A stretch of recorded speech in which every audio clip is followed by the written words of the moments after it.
Live from the Baikonur Cosmodrome in Kazakhstan and the ILS Anchor Desk, coverage of the Proton Breeze-M launch of the JCSat-11 satellite begins now.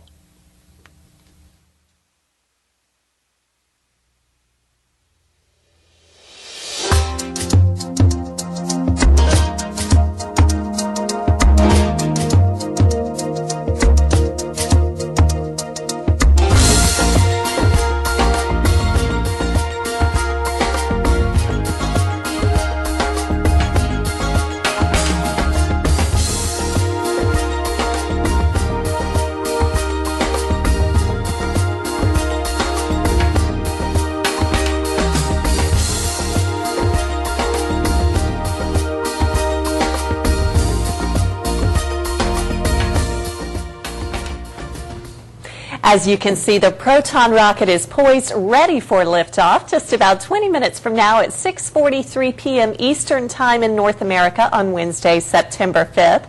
That's 4:43 a.m. Thursday, September 6th in Baikonur, Kazakhstan, and 7:43 a.m. Thursday in Tokyo. Good evening, I'm Kami Dearman, and welcome to our coverage of the launch of an ILS Proton Breeze-M rocket. Today, the Proton will carry the JCSat-11 satellite into geostationary transfer orbit for JSAT of Japan. Now, for this evening's broadcast, we would like to welcome our viewers from Japan and Asia as ILS launches the first ever Proton for a Japanese customer. This is our third ILS Proton launch of 2007, a year that has been an extremely busy and successful one for ILS. Since the beginning of the year, ILS took in 15 new launch orders. This included the largest single Proton launch services contract, which was for 5 missions through 2013. Now, joining me in the studio tonight is Greg Gilmore, Senior Director of Marketing and Sales for ILS, and a familiar face in both McLean, Virginia, and in Baikonur. Greg has been with ILS almost since its inception in the mid-1990s and has been on site in Baikonur for several Proton launches. And he's here with us tonight. Welcome, Greg. Thanks, Kami. It's a pleasure to be here, and I'm looking forward to the broadcast with you tonight. Thank you. Great. Now, during this broadcast, Greg will be monitoring the pre-launch activities and keeping us up to the minute on key events during the countdown and throughout the mission. Now, Greg, can you tell us a little bit about today's satellite and mission? Sure, Kami. As you stated, as with all Proton launches, tonight's launch will be taking place from the Baikonur Cosmodrome. What some of our viewers might not know is that Baikonur is the world's oldest and largest launch site. Sputnik 1, the first man-made satellite, launched from this site 50 years ago next month. Tonight's satellite, JCSat-11, is a relatively small satellite, though significantly larger than Sputnik, which weighed just 84 kilograms or 184 pounds. JCSat-11 will weigh in just about 4 metric tons at the time of separation. Tonight's mission is shorter than most present Proton launches. The flight will last just under 7 hours, or to be specific, 6 hours, 55 minutes, and 50 seconds from liftoff to satellite separation. If you joined us for our last Proton launch broadcast, you may remember that we launched a very large 6 metric ton DirecTV-10 satellite. It was the initial launch of the enhanced Proton, and the mission ran for more than 9 hours. Today's mission uses a standard Proton configuration, and the Breeze-M upper stage will ignite its onboard engine 4 different times to boost the satellite into increasingly higher orbit and to lower its inclination. Most of our Asian and Pacific Rim viewers are familiar with tonight's customer, JSAT, which is a leading satellite operator in the region. However, because this is the company's first launch of a Proton rocket, some of our North American and European viewers might not be so familiar with the organization. JSAT Corporation, headquartered in Tokyo, owns and operates 8 satellites, 9 after tonight. The fleet covers Japan, the Asia-Pacific region, Hawaii, and North America. JSAT provides a range of services, including digital communication, satellite broadcast services, corporate video and data, international telecommunications, and Sky Perfect TV. This is JSAT's very successful direct-to-home TV offering in the region. The manufacturer of tonight's satellite is Lockheed Martin Commercial Space Systems, which we'll often refer to in the broadcast as LMCSS. LMCSS built the spacecraft based on its award-winning A2100AX platform or bus. And for those of you who track statistics, this will be Proton launch number 327 overall and mission 42 for ILS. It's also the 20th launch of a BRIES-M. This is the first launch on a Proton vehicle for JSAT, or any Japanese customer for that matter, and it's the 9th launch of an A2100 spacecraft bus on Proton. Thanks, Greg. We'll be coming back to you soon and often throughout the night. Now, for today's broadcast, we plan to stay with Proton mission through the first burn of the BRIES-M upper stage, which is scheduled to be completed in about 20 minutes into the flight. After that, it's 40 minutes until the next milestone. Now, though we will be off the air by then, you can follow the progress of the mission on our website, www.ilslaunch.com. U.S. residents, you may also call the ILS Launch hotline at 1-800-852-4980. And speaking of the website, our teams in Baikonur have been sharing the highlights of the launch campaign through a blog. The launch team posts updates on the mission milestones with photos of the mission events as well as sites in Baikonur. We hope you've been reading it and following the progress. Now you're looking once again at the Proton rocket with the JCSat-11 satellite on board as it stands on the launch pad, ready for flight in just about 15 minutes.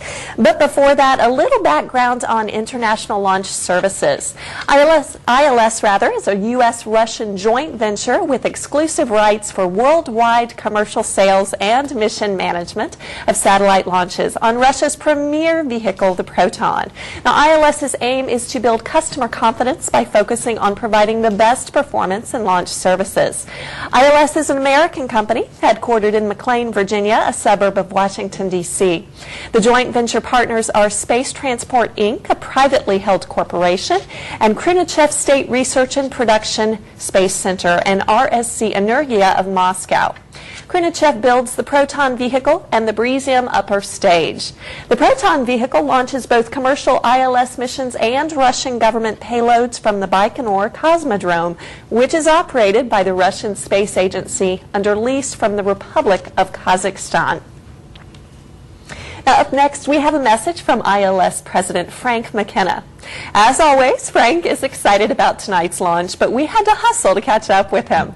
Mr. McKenna, together with JSAT's president and CEO, Mr. Izuzaki, was at the World Satellite Business Week conference in Paris the early part of this week. Now, the conference is an annual event for executives in the satellite industry to meet and discuss the future of the industry. They were there until just a few hours ago when they flew into Baikonur to be part of today's launch. Let's hear what Frank McKenna had to say about the JCSat-11 mission. I'm Frank McKenna, President of International Launch Services. I'm pleased to welcome you today to the Proton BRIES-M launch of the JCSat-11 satellite for Japan's leading satellite operator, JSAT Corporation. This is an historic launch for ILS, our partner Khrunichev, and our customer JSAT. This is the first satellite for a Japanese customer to be launched on a Proton. We thank JSAT for placing its confidence in us. The JCSat-11 satellite is a Lockheed Martin A2100 model, the 9th of this type of spacecraft to be launched on a Proton. This is an important launch for JSAT. This will be an in-orbit backup for all of their existing satellites. For ILS, this is our 42nd Proton launch and our 3rd launch this year. Thank you for joining us today, whether you're watching us in Japan or in the United States or elsewhere via the web, or if you're with our group watching the Proton live at the Baikonur Cosmodrome. We always say, go Proton, go BRIES-M, go JCSat-11. We're back now with Greg Gilmore. Greg, can you give us a quick update on the weather in Baikonur specifically? How do the conditions look at the site for a launch? Well, Kami, the weather conditions at the launch site are really quite favorable. Kazakhstan, or rather the Baikonur Cosmodrome, is located in the south-central part of Kazakhstan on the desert steppes of that country. And so the range of temperature varies quite widely. At this time in September, the temperatures range somewhere between 97 degrees and 66 degrees Fahrenheit, which corresponds to 36 and 19 degrees Celsius. The current weather in Baikonur is 19 degrees Celsius. The winds are moderate and out of the northwest. Right now, the launch team is making sure that all of the Proton systems are configured properly for launch. For example, they're verifying propellant tank pressures, battery charges, and actuator positions. At the same time, the payload team is doing its final checks on the JCSat-11 spacecraft. Just about 6 hours ago, the team in Baikonur began fueling the Proton rocket at Launch Pad 39, where we'll be lifting off from today. The mobile service tower and support towers have been rolled back. Again, the weather conditions are good, and currently, we're a go for launch. Thanks, Greg. Now, can you walk us through some of the rocket and spacecraft milestones that have led up to tonight's launch? Sure, Kami. As you might imagine, there's a lot going on at the launch site. It takes months of preparation to get to this point when you consider the time it takes for the launch vehicle and satellite to be built, tested, and shipped. The actual launch campaign at Baikonur is normally a month, give or take a few days. The early team, made up of the ILS team and a few members from LMCSS, arrived in Baikonur from the U.S. by way of Moscow on August 4th. The rest of the main team and members of the ILS, LMCSS, and JSAT arrived on August 6th. The Khrunichev team was already in place when with the Proton vehicle and the BRIES-M upper stage. The JCSat-11 spacecraft and its ground support equipment arrived on August 7th. You can see the Antonov there on the screen and the team members preparing to offload the spacecraft in its shipping container from the Antonov. This is Yubilini Airstrip or Air Station, which is a large air station in the north-central part of the Baikonur Cosmodrome. Here's the specially designed rail car with a unit that helps transport and maintain environmentals. Here we are in 92A50. The spacecraft is being offloaded. They'll go through their fit checks here. And here we have a good shot of the spacecraft and several of the team members from LMCSS as the spacecraft is being lifted on this bridge crane and lowered with its adapter. We'll have a shot here shortly of the ascent unit. The ascent unit is made up of the BRIES-M upper stage, the spacecraft, the adapter, and the payload fairing. Here's a nice shot of the crew after the assembly of the ascent unit. Here's a good shot of the ascent unit itself before it's being mated to the first 3 stages. Here it's on its rail car being prepared for mate with the first 3 stages of the booster. This again is all in 92A50. Here's a good shot. There's the first stage, second stage, and of course the fairing with the encapsulated spacecraft. This is rollout. Rollout occurs for each Proton launch at 6:30, precisely at 6:30 in the morning, which corresponds with when Yuri Gagarin, his spacecraft or his launch vehicle, rolled out in 1961. First human in space, right? Yes, exactly. You know, Greg, one of the other traditions I've heard about during launches at Baikonur is the signing of the Proton's payload fairing. Can you tell us a little bit about that? Sure, Kami. In fact, we have some video of this mission signing. And yes, it's a tradition where all the team members really look forward to. It's late in the campaign. You can see a member here signing. It really pulls the team together and is a significant event that everybody looks forward to. They write their names and good wishes on the fairing, and it brings the group together and makes everyone feel like they're part of the same team with the same goals, and ultimately they're part of history with their names in space. Absolutely they are. Now that's great, Greg. Thank you so much. Now you are once again looking at a live picture of the Proton rocket with liftoff scheduled just a little more than 7 minutes from now.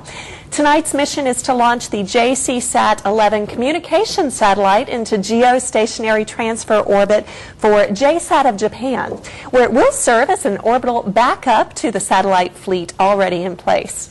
Now let's take a few moments to view the sequence of events that take place as the Proton with its JCSat-11 payload heads toward orbit in this mission profile video. The following profile details the important events of the mission using approximate times. 1.6 seconds before liftoff, Stage 1 engines are ignited and the Proton roars to life. 10 seconds after liftoff, the Proton executes a roll maneuver to align its launch flight azimuth to 60.76 degrees. 65 seconds after liftoff, Proton is traveling at greater than Mach 1.5 and experiencing maximum dynamic pressure. The first stage is equipped with 6 gimbaled single-chamber liquid propellant rocket engines that fire for a little over 2 minutes, propelling the vehicle to an altitude of 43.6 kilometers. The 4 gimbaled single-chamber liquid propellant rocket engines of the second stage ignite 3.5 seconds before Stage 1 separation and then burn for approximately 3.5 minutes. At this point, Stage 2 separation occurs, allowing Stage 3 to propel the vehicle for the next 4 minutes. Payload pairing separation occurs approximately 14 seconds after third stage main engine ignition. About 9 minutes and 53 seconds into the flight, Stage 3 separates from the BreezeM upper stage. 11 minutes and 28 seconds into the flight, the BreezeM now ignites for the first time during the mission and burns for 8 minutes 36 seconds, inserting itself and its spacecraft payload into a low Earth circular parking orbit at an altitude of 192 kilometers. After reaching parking orbit, the BreezeM and its payload are traveling above the Earth at a speed of 7,494 meters per second. That's 16,765 miles per hour. From the parking orbit, the BreezeM will deliver the spacecraft to its target geosynchronous transfer orbit by means of 3 additional burns that occur over the next 6.5 hours. At approximately 1 hour and 2 minutes into the flight, the BreezeM main engine ignites for the second time to begin a 27-minute, 27-second burn. At the end of this burn, the depleted additional propellant tank is separated. Shortly after tank separation, the engine lights again for its third burn, this time for approximately 5 minutes 38 seconds, and places the BreezeM and its payload into an intermediate transfer orbit.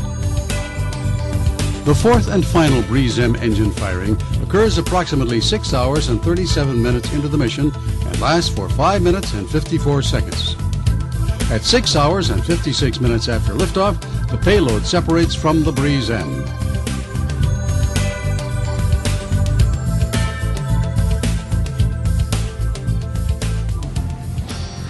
We are now approaching some final milestones before liftoff. Greg, what is happening with the rocket as we speak? Well, Kimmy, the launch team is running through its final checks. In this live shot, it may appear as though there's not much happening since the mobile service tower has already been moved away and the Proton storable liquid fuels don't require any venting. But in fact, there's quite a bit going on. Final preparations include checking a variety of electrical connections, battery interfaces between the rocket and the payload, and a final look at the weather. About 10 minutes ago, the spacecraft signaled that it was ready to go, followed by a similar signal at T-minus 5 minutes from the Proton's first 3 booster stages. At T-minus 2 minutes, the BreezeM upper stage will be pulled by an automatic sequencer to give the last go command prior to liftoff at T-minus 0. Right now, the vehicle appears to be in a positive condition for liftoff. Before we listen to the flight's progress from Baikonur, I want to point out to our viewers that now, and for the first few minutes after the liftoff, we'll be watching the action and hearing the commentary in real time. We'll also show the path of the mission based upon the telemetry received from the Proton vehicle. As the mission progresses, however, our viewers will notice some time lags between the actual flight and the display of those events and in the commentary. As the Proton flies downrange, it will pass out of range of the Baikonur receiving stations. Other tracking stations start receiving data and sending it back to Baikonur for processing. At other times, the vehicle will be entirely out of range of any of the ground stations. When this happens, we'll have to wait several minutes until the vehicle comes back within view of a receiving site before we can have confirmation of that mark event. Thank you, Greg. Well, we are getting very close to launch, so let's tune in now to what's going on in Baikonur.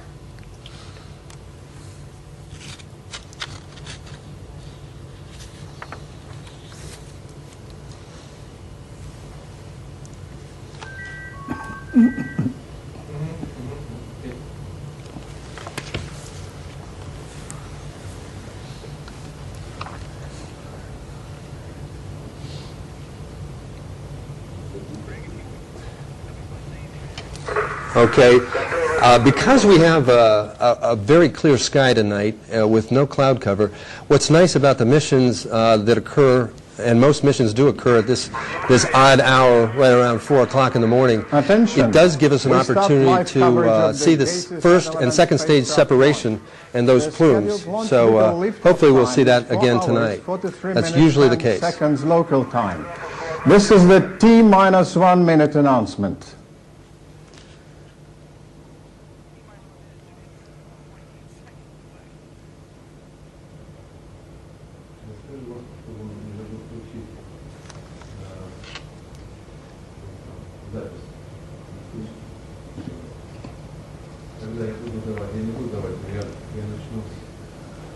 Okay, we're at T-minus 10 seconds.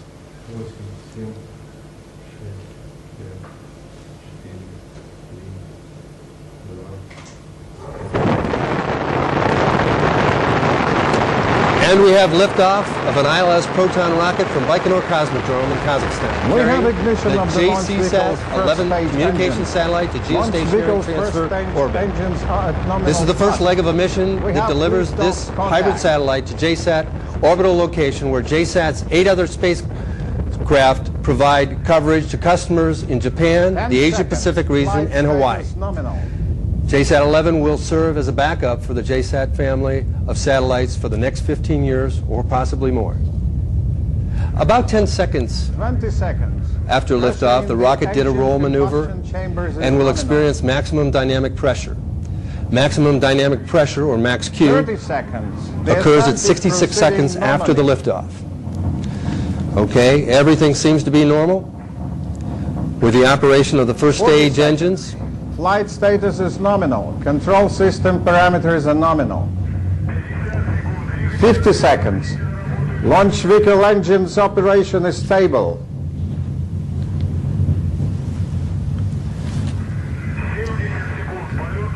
"70 seconds.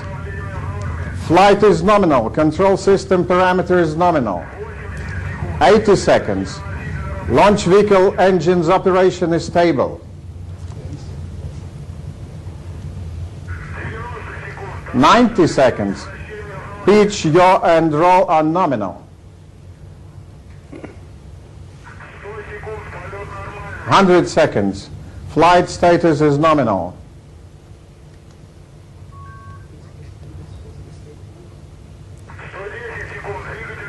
110 seconds. Launch vehicle engines operation is stable.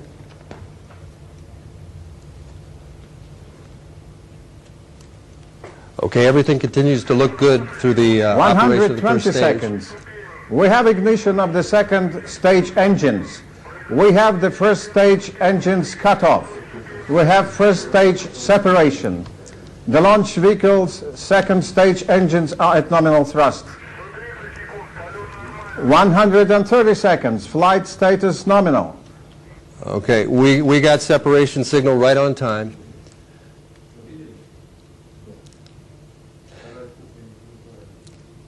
It's kind of interesting that first and second stage is such that the second stage ignites while attached to the first stage. The exhaust from these engines escapes through the open grid work between these stages, and that mark event happened at an altitude of about 44 kilometers and a velocity of 1,675 meters per second.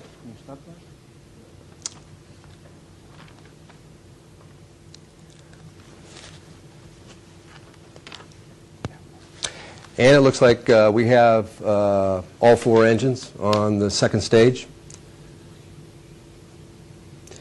Yeah, the other key milestones coming up, or mark events as we call them, in the next few minutes. The next one will be the stage 2-3 separation at L-minus 5 minutes and 40 seconds. Immediately thereafter, about 14 seconds later, the Proton fairing jettison occurs. Both of these events are, of course, critical to the mission's success. Katie? Thanks, Greg. Now, liftoff is certainly the most dramatic part of the launch mission, but we all know there's still a lot going on behind the scenes in the hours before satellite separation. Here to comment about the excitement on the satellite side is the General Manager of Lockheed Martin Commercial Space Systems, Marshall Byrd. Let's listen now to what Mr. Byrd had to say about working with ILS and JSAT and about the LMCSS-built spacecraft. Hello, I'm Marshall Byrd, General Manager of Lockheed Martin Commercial Space Systems. I would like to welcome our guests from around the world. Salute to the JCSat-11 launch team at the launch site. JCSat-11 is the 34th A2100 series spacecraft delivered to our customers around the world. JCSat-11 is Lockheed Martin's third consecutive launch for our very valued customer, JSAT. The outstanding commitment and dedication of the Lockheed Martin team has been fundamental in achieving this remarkable record. Throughout the 5 decades of excellence in space, customers have come to recognize Lockheed Martin for superior technical capabilities, customer support, and most of all, mission success. I am confident the dedication and the efforts of the launch team will achieve this ultimate objective of mission success. And in conclusion, I would like to say, go Proton, go A2100, and go JCSat-11.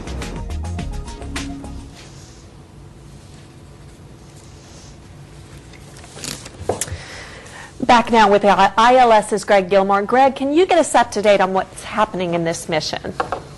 Well, I just got a word from the launch site in Baikonur that we experienced a problem with the second stage engines. Apparently they did not ignite, and therefore we are now faced with an anomaly that we must go and find out more about. But again, unfortunately, for our customers and everybody involved, we appear as though we've had a problem with the second stage engines, which didn't ignite. And Kami, do you want to comment on the next steps? Greg, it does. Thank you so much, Greg. There will, of course, be a formal investigation into the anomaly. I'm Kami Dearman, and this concludes our broadcast for the evening. For members of the media, we'll release information as soon as it does become available. Please, of course, visit our website at www.ilslaunch.com for updates, or check the U.S. Domestic Launch Hotline, which is 1-800-852-4980. Again, I'm Kami Dearman, and this concludes our broadcast for this evening.